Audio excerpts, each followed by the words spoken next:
I'm sorry, this manager took over a team, yeah, that we had to rip up contracts, that we had to get rid of the deadwood. Now, fast forward 4 years, we've got players that we need to sell now to get players that we want or we need, or we need to rip up contracts. What has changed? It ain't good enough, bro. At the end of the day, there has to be accountability. No Arsenal fans sitting there saying, oh, well, you know what? It was unfair to sack Lampard. It was unfair to sack Ole. It was unfair to sack Poch. When you're giving money and when you're giving time, there's expectation. If you don't meet that expectation, that is football. If people don't like it, don't watch football. There's plenty of entertainment that's not like that. Football is like that. Not just at Arsenal, at any club. You don't meet expectations, you are fired. So let's not start rewriting how football runs, bro. This guy's had time and he's had money. More than Unai Emery. And nobody cares that Unai Emery got fired. He lost the dressing room. He inherited a toxic squad directly from Wenger, according to top fans. And they were ready to get rid of him after a year. At the end of the day, this is a results business. It is. At the end of the day, you need to get over the line. Nobody cares about anything like that. About, oh, give it time and this and that. At the end of the day, yeah, this is the reality. He's created issues in trying to fix Havertz when we're supposed to push. We're supposed to get him players to get us over the line to win the league. He's getting Kai Havertz and trying to get the best out of him. He's trying to get the best out of Reece Nelson. He's trying to get the best out of ESR that's been injury prone the majority of the time that he's been at Arsenal. He didn't have to do that. And yes, you're not going to buy every player 60, 50 million, but neither did Klopp. And he was able to win 2 major honours. So let's not go on like with the same model that we have at Arsenal. We haven't seen an example of a manager winning a major honour. Man said it took Klopp 4 years. I'm sorry, it is now time to deliver. It is now time. He decided this. If we're going to sit there and say, oh, when he gets a signing right, excellent, then we need to also have the same energy when he gets it wrong. Because you can give praise, but you also need to criticize when he gets it wrong. He's decided to do those things. No one forced him to re-sign certain players, bro. No one forced him to go out for these unknown players. The history of Arsenal is instead of getting Kante, we got Xhaka. Instead of getting Zaha, we got Pepe. Regardless how you feel, we went through that route and look at us now. It ain't good enough, bro. There needs to be accountability. Instead of going for Tony, even when he had a ban, we're not good at bidding wars. We lost the bidding war for Rafinha. We lost the bidding war for Mudryk. It doesn't matter if you rate the player or not. We don't do good in bidding wars. Man want to take, oh, we got Declan Rice. That's 1 out of how many? How many players have we not got to Arsenal? It ain't good enough. We need to be proactive instead of being reactive. We've always been reactive in the last 20 years to the things that we need, whether it's a CDM, whether it's a striker, whether it's whatever. Why don't we change the way that we have operated? Because we are not an example of how to win the league in the last 20 years.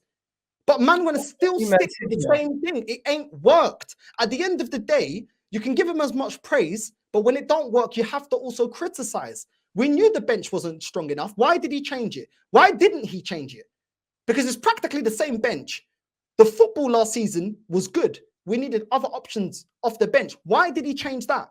On both accounts, we are looking worse.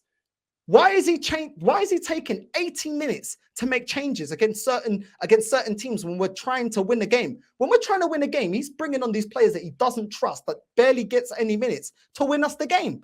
Why? Why are we going with Nketiah that's never proven himself? I think it's 109 appearances, 19 goals. This fan base used to get onto Lacazette not scoring enough goals.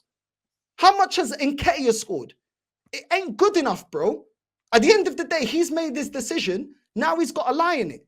Who told him to go get Raya, bro? Why did he go get Raya? The money he spent on Raya and the money he spent on Havertz, he could have got a striker. You make your decisions. You live and die on your decisions in football. And we can't keep making excuses about, oh, but maybe he'll come good. Maybe he'll do this and that. We have wasted a lot of time in managers that we could have potentially got at Arsenal. I understand we ain't going to get all of them. But keeping this manager, we could have got Ancelotti. Don't tell me that Ancelotti can go to Everton, but he wouldn't come to Arsenal. We're a bigger club. We are a bigger club. Yeah? We could have tried to get Klopp. We may get him. We may not. But both managers are still more proven than this manager. Why are we wasting time? Why? Because this manager may come good. Based off of what? Because you're hoping. Because his CV doesn't tell me that he can turn it around. So what are we basing it off? It's hope. There's nothing you can tell me that he's ever been there and done that. It ain't good enough. All these project managers in the Premier League, Him, Lampard, Ole, they've all failed. But there's this naive arrogance about Arsenal fans a lot of the times that, oh no, with us, we'll come good. Come good since when? How many youth projects did we need? We had a youth project with Wilshere. We had a youth project with Ramsey. We had a youth project with Adebayor. We didn't win any major honours. The class of 99 still had proven winners in their team to get them over the line to do the treble. But we're so arrogant that we think that, oh no, for us it's going to be different. It ain't going to be different. We are too reactive. We should have been gotten a striker. It doesn't mean, why are we, once again, we're in January, once again, and we need this and we need that. I understand you're not going to get every single position, but there is a lot that he has not improved on since last season, bro. And what shows me that this manager is going to improve? Based off of what? Based off of hope. So why? Listen, this is a lot. I'm gonna shut up because I know I like to rant. I know it. Yeah, I know that I like to rant. Last thing I'm gonna say. Let's not forget why we got rid of Arsene Wenger. Yeah, the majority of the fan base was sick and tired of top 4 in the FA Cup. We've just got kicked out of the FA Cup. That's not even our trophy anymore. It's not. We got kicked out of the FA Cup, bro. And yes, we're getting top 4. We got top 4 for what? 20 odd years under Wenger. Did we ever push on? So let's not be deluded. We got rid of Wenger because we wanted to push on and win. The whole reason we got this new stadium is to compete and win major honors. So when people tell me, oh, it doesn't just happen overnight. Why did we get rid of Wenger? Why did we move to the Emirates to compete with the elite? Since when we have moved stadium, have we competed with the elite? Seriously. So I'm sick and tired of it. We always come up short. We always, oh, this, oh, if but. It ain't good enough. I'm sick and tired of seeing merch every season about Invincibles. Why don't we bring that mentality and go forward and actually try and win now? Because all of this hoping and praying and youth project and this and that, what has it brought us? What has it brought us? Arsene Wenger had less money, bro. And look at the players that he was getting. Nasri, Haleb, Adebayor, Van Persie. All these players, bro. Do you know what I'm saying? Rosicky, Cazorla. We've got more money. This manager's spending more money than Wenger. Look at the players that he's bringing in. Because there's about 8 of them I can name out that are nowhere near that level. Nowhere near with more money spent. Is that good enough? Let's not act like we're a big club. And then as soon as certain fans want to put big club expectations, oh, give it time, give it. No, there's no more time. Yeah, it's time to deliver now. Do you know what I'm saying? And I'd like nothing more than this manager to prove me wrong. But until he does, I ain't changing my mind. That should be the expectation. That's what you're gonna want him sacked until he wins the league. I get it, but the reality is a lot of the things you've said are not factually correct. Like you can't compare the money spent in today without the debt to the stadium, and also compare it to years ago, 10 years ago, when inflation in football wasn't as much. Like guys like Neymar's transfer changed the game, and it cost, and now transfers cost a lot more. When you got guys like no. Simply put, let him shoot. Simply put, if you're going to compare the money that Mikel Arteta spent to the money that Arsene Wenger spent, look at the times of football. That's the reality. Even compare it to... Even if you add inflation, I added inflation, actually. And he's still spending more. You got Nottingham Forest spending more money than teams from 10 years ago. Are you telling me Nottingham Forest are all of a sudden... this manager, even with inflation, this manager smashed our transfer window. This manager smashed our transfer window. You said so many things. Getting Havertz, and then he got our third highest signing in Havertz and Rice, bro. All in one window. Our third highest signing and our highest signing, bro. In one window.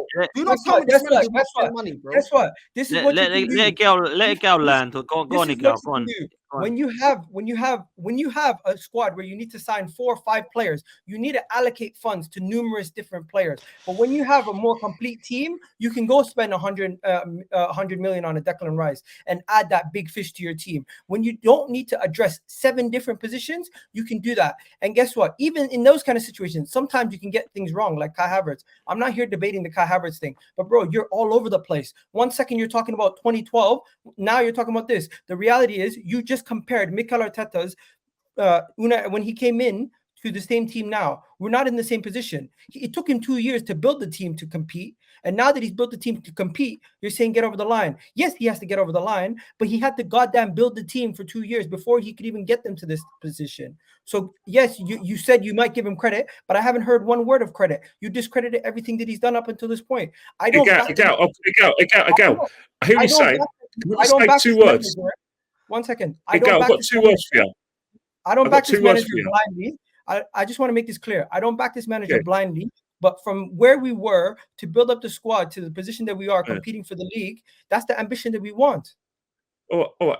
Egal, you're right, but I've got 2 words for you. And I'm going to add a sentence to it. 2 words. Jurgen Klopp and this season. Liverpool changed the whole midfield, right? Ripped it apart, got players in, and you speak to any Liverpool ex-pro, Haraha, McAteer, Liverpool are years from competing. Right or wrong? You've heard the same things I've heard. Because I know you're a student of the game, right? And you watch all of these. Klopp has still got Liverpool 5 points ahead of the rest. He's had injuries, a long-term injury to Robertson, shoulder popped out. He's got an injury to Trent Alexander-Arnold. Salah's in Côte d'Ivoire. Simisas, Robertson's deputy, done the same shoulder. He's still getting a tune out of him. I hear what you're saying about processes, but there's a way to still be effective and still get a tune out of your players, especially your bench, and still compete. Now, they may not get to the promised land, but as we speak right now,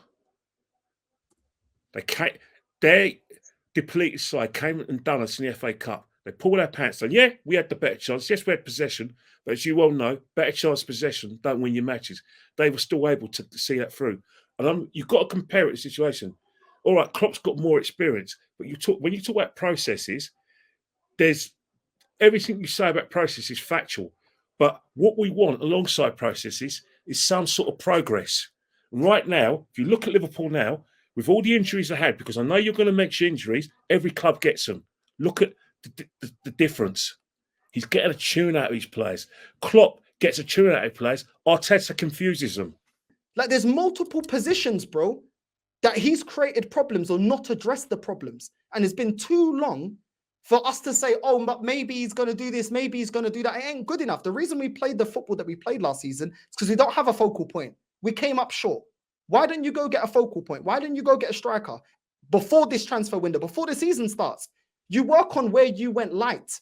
No. Odegaard, no matter how you feel about him, where was he at the end of the season? I would disagree. I think we played through the right-hand side. Martin Odegaard and Bukayo Saka were majority of our chance creation. Yes, we didn't have a striker. And guess what? We thought Gabriel Jesus, we already knew what Gabriel Jesus was from Manchester City.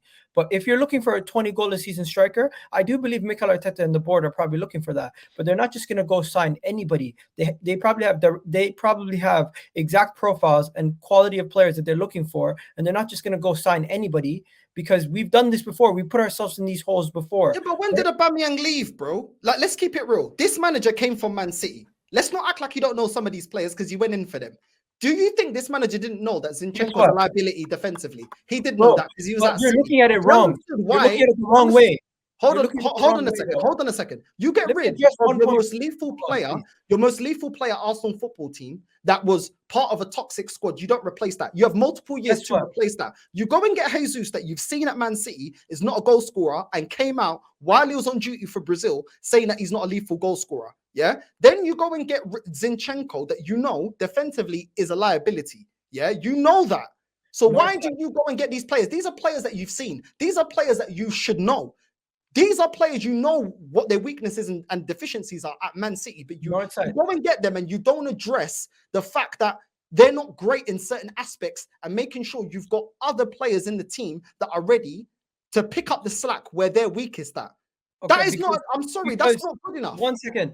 Now that you're looking at a team that doesn't have as many holes, you can point out one position and say, we need to fix that one position. But when you have a team that has so many different holes that you need to plug, you need to build from the defense up. That's what Mikel Arteta did. He built a solid defense. He went to go build the midfield, and now we're going to go fix up the attack. really and truly, you're complaining, you're upset about the fact that we don't have a striker right now. And guess what? The manager can clearly see we don't have a striker that's of the quality of a goal scorer like Son, Salah, or Erling Haaland. But the reality of the situation is, until you build the actual squad, you can't just say, "Oh, put the crown jewel in," because we can score goals like Yeah, we but did. Egal, how long is that going to take then, bruv? Because Yeah. it's been 4 years. It's been 4 years and 8 windows, and he's not bought a striker yet, other than Jesus, Egal. Well, forget the striker done, right? We're still looking at holes within our squad now. Like No, the but the thing midfield. is, you guys are asking about every single hole to be fixed like that. It's you need to build 4 things. years ago. Brandon, Yeah, what the but- holes? yeah, but Like, we're what in a holes stand title out to you? challenge, Egal. We're in a title challenge, and the thing is that whether you like it or not, you could talk about it being phase 1 or phase 2, or No one said that. we're overachieved. The fact is, this club is in a title challenge. We are in a title challenge. Yeah. But And that's the reason why we're talking about this window, because we're trying to get a short-term basis, fast track, and get areas we're weak in. So, for instance, No, but they're you not talk looking at about short players term. not taking their chances. Wait a minute. You talk about players not taking their chances. So the solution is we need to get someone who can put the chances away, because whether we like it or not, the second part of Dan's show is, are we serious enough for the title? You're talking about building blocks, building the team. Well, hello, we're in a title challenge. Last season we were in a title challenge. No matter what people say, we're in a title challenge. You could talk about young squad. You're talking about it further down. It's football. The time waits for no one in football. This manager now, whether we like it or not, and whether we demand it, is in a situation that he's got to find a way, not only to just challenge for this league, but try and win it, because that's the next level. This is the next thing in his intro. We all know that he's building foundations, but you know what? There's a thing called the promised land. We want to see the promised land. We want to see him competing, and that's why we're talking about. As much as you say it's short term, and I respect that. I respect everything you say. I respect your position, but right now, 5 points off the top, in a bit of bad form. We're creating chances, but we're not putting them away. Some of them are chances that we should be putting away. Come on. yeah, Saka's been guilty of it. You only just see the full. The situation is now, we've got some games left. How are we going to fix them? We've got a transfer window. We've got an opportunity to try and fix it. This is where we've got to get to. Short terms of all these things you're talking about, building blocks, that's for the summer. The January window is about short-termism, getting the goal, trying to win the league, and the Champions Opportunities. League.